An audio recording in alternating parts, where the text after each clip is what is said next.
Bonjour, je suis Alizéa, animatrice nature et je te souhaite la bienvenue dans Histoire au poil, le podcast au cœur du vivant. Si tu as écouté l'épisode de mercredi, tu sais que j'ai raconté l'histoire de Azur, l'aigle royal. Et aujourd'hui, je t'en apprends un petit peu plus sur lui. Derrière chaque empreinte, chaque regard, il y a une vie à découvrir. Aujourd'hui, c'est le portrait de l'aigle royal. S'il y a bien un animal sur Terre qui a une parade nuptiale majestueuse, mais un peu flippante, c'est bien l'aigle royal. Déjà, l'aigle royal, ou aigle doré, par rapport à sa belle nuque blonde, c'est un rapace qui peut peser jusqu'à 6,5 kg. D'ailleurs, les femelles sont 2 fois plus lourdes que les mâles. En fait, il est aussi lourd qu'un gros sac de croquettes pour chien. Mais ça ne l'empêche pas de réaliser des balais aériens impressionnants. Mais où peut-on observer ces aigles? C'est une espèce holarctique. Donc ça veut dire qu'on les trouve dans les continents du Nord, et grosso modo dans toute l'Europe. En France, on les trouve généralement sur des lignes de massifs. Donc par exemple, entre Biarritz et Annecy, dans les Alpes, entre le Jura et la mer Méditerranée, en Corse, dans le Massif central. Bref, vous l'aurez compris, c'est une espèce qui est rupestre. Rupestre, c'est une espèce du coup qui vit principalement dans les montagnes. Même si vous allez voir qu'on peut parfois les trouver dans les zones humides, et là c'est le cas des jeunes ou des périodes d'hivernation. L'aigle royal préférera toujours les hautes altitudes, donc les forêts de montagne, les falaises, les crêtes. L'aigle royal est un oiseau qui est sédentaire, c'est-à-dire qu'il ne migre pas, comme peuvent le faire certains oiseaux, il va toujours rester au même endroit toute sa vie. Ce qui fait de lui un oiseau qui est territorial. Mais c'est pas pour autant que c'est un grand bagarreur non plus. Il va très peu crier. Il va faire par exemple quelques cris aigus pendant les vols nuptiaux ou des miaulements pour avertir.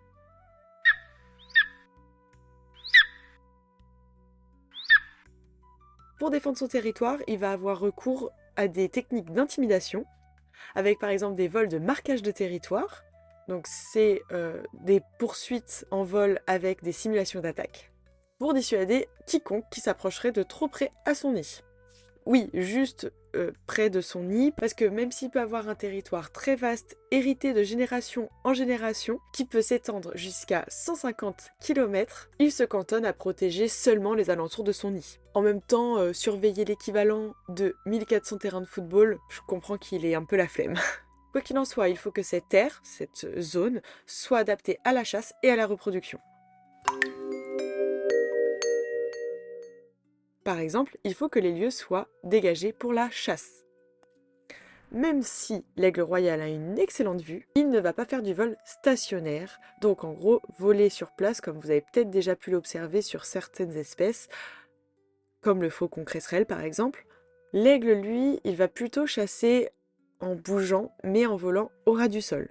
C'est un coquin, il va tout miser sur l'effet de surprise. Son vol est assez discret pour sa taille, ce qui lui permet de surprendre ses proies au dernier moment. Et pour ce qui est des gros mammifères, il va les poursuivre en rase-motte.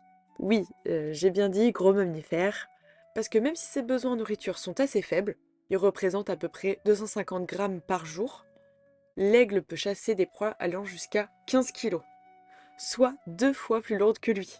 Par contre, il ne peut pas les soulever quand elles sont si lourdes, donc il utilise son bec et ses griffes, qu'on appelle des serres, qui sont conçus pour tuer, mais aussi pour dépecer. Et ce qu'il a dépecé, du coup, il va le ramener au fur et à mesure au nid. Même si, comme beaucoup de prédateurs, son taux de réussite en chasse est de moins de 10%, il ne se laisse pas abattre. Il peut jeûner jusqu'à une semaine entière, et s'il vient à manquer, il peut aussi aller se servir sur des charognes. Finalement, l'aigle royal est un opportuniste, se nourrissant de passereaux, de grues, de renards, de lapins, de marmottes, même, on l'a vu, de jeunes ongulés, qui peuvent être beaucoup plus gros, qu'il apporte à ses petits. D'ailleurs, stratégiquement, la zone de chasse doit toujours être au-dessus du nid. Question pratique s'il doit ramener des proies lourdes au nid, comme ça, il les ramène en redescente plutôt qu'en montant, ce qui est beaucoup plus simple. Mais du coup, ce nid, il se trouve où? Le nid, construit et gardé pendant des dizaines d'années consécutives, peut mesurer jusqu'à 2 mètres de diamètre. Il est souvent installé dans les cavités chez nous, mais dans les pays de l'Est, où il y a beaucoup plus de forêts, le nid va être installé plutôt dans des conifères. En fait, l'aigle royal va s'adapter à son environnement. Quoi qu'il en soit, le nid est toujours en haute altitude, environ à demi-mètre d'altitude. Ce qui est particulier chez l'aigle royal, c'est qu'il va construire plusieurs nids à des distances variables sur son territoire, mais un ou deux seulement seront adoptés par le couple. Couple d'ailleurs qui est monogame, c'est-à-dire le mâle et la femelle restent ensemble toute la vie, même s'il a déjà été observé une deuxième femelle dans des couples parfois. Et on y vient à ces fameuses parades nuptiales. Pour séduire, les aigles s'adonnent à des vols impressionnants, véritables balais aériens mêlant piquets, spirales, lâcher de branches et lancer de proie. Oui, voir une marmotte dans les airs, perso, je trouve ça flippant.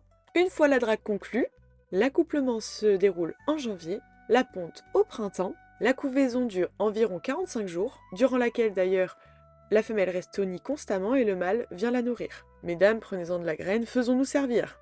Puis vient l'éclosion, auquel un seul oisillon survit, c'est ce qu'on appelle le caïnisme. Le caïnisme, c'est des situations d'agressivité entre les jeunes d'une même portée ou d'une même couvée qui débouchent généralement sur la mort du plus jeune. Généralement. Du coup, les parents vont élever le petit pendant environ 75 jours, ce qui est très long quand on compare au merle ou au rouge-gorge par exemple, qui se contentent d'une dizaine de jours d'élevage et après, hop, prends ton envol. Après cette période d'élevage, les jeunes sont erratiques. En gros, c'est des vagabonds, jusqu'à ce qu'ils trouvent leur partenaire et s'installent quelque part. Et ainsi, rebelote, c'est le cycle de la vie. On va finir ce portrait de l'aigle royal par un petit quiz. La première question. L'aigle royal est aussi appelé aigle brun, aigle doré ou aigle argenté? Aigle doré, en référence à la nuque blonde qui est caractéristique chez cette espèce. Pour chasser, l'aigle royal vole en stationnaire, rase-motte ou en vol plané? En rase-motte, pour un effet de surprise. Et la dernière question. L'aigle royal est piscivore, donc il mange du poisson. Vrai ou faux? Faux! On a vu qu'il chassait, et non, ce n'est pas un aigle qui pêche, contrairement à la pigargue à tête blanche, l'emblème des États-Unis. Voilà, le portrait de l'aigle royal est terminé.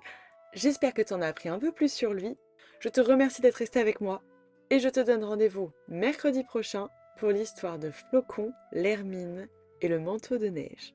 Je sors un conte sur un animal tous les mercredis et son portrait le samedi, donc abonne-toi pour ne rien louper. À bientôt!